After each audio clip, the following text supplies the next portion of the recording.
You guys are having like the worst influence on me. Let's get over to the models. So here we go.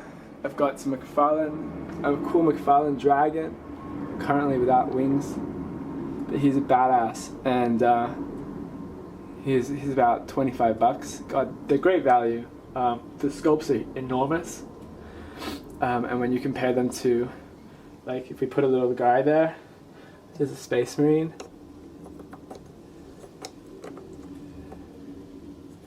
So it's a pretty big sculpt and really good value. I've got a Balrog that I picked up for about 8 bucks, and some swampy volcano monsters that I picked up at a dollar store.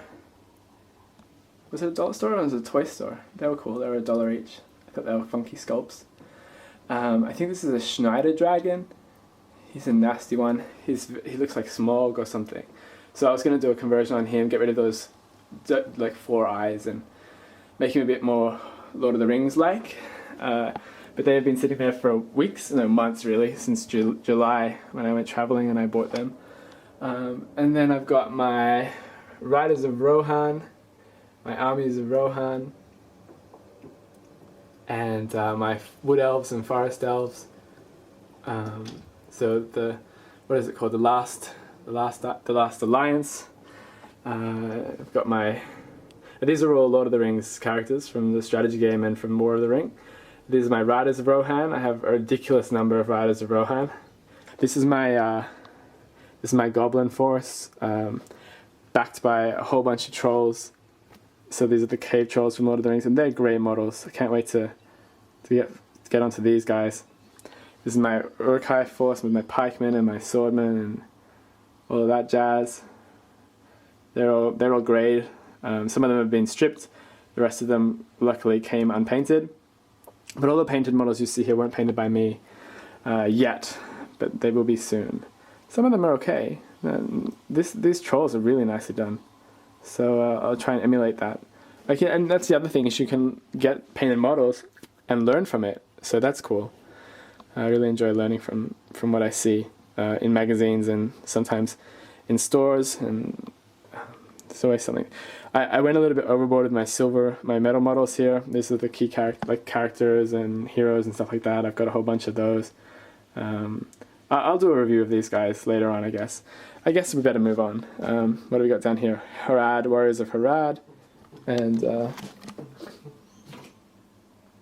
okay, so then down here, we've got some other things. Oh, what do we got here? Oh, 40k, we've got some Kroot soldiers that I picked up. So I picked up this entire Kroot battalion, which is 12 guys. And I picked that up for about $8. And again, these orc boys here for about $10. And I've already started working on something. So that's where this guy comes in. So he's a conversion based off them. So bits and pieces of them like remodeled to make him. So that's cool. That's the sort of fun stuff that I'm doing, that I enjoy doing. I think you guys saw my little terrain piece. I don't know why it's here. This is the base that I'm working on for my Illidan Stormwitch action figure, which is here. So he's massive compared to everyone else. Sorry,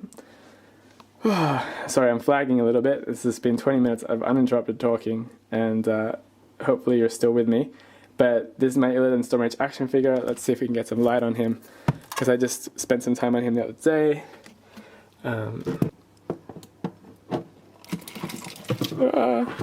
Terrain death. It's okay. Here we go. So the other day I did some more work on him. Did some highlighting and I used the Vallejo black wash you saw earlier to do highlighting and dry brushing on the wings, or lowlights and highlights, shadows and highlights. So those wings have really come alive, which is exciting because they've been just crap for so long.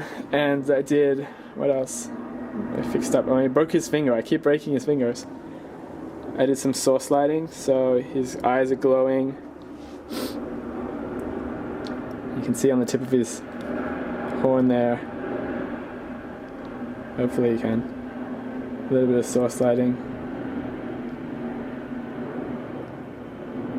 Yeah. And on his face as well.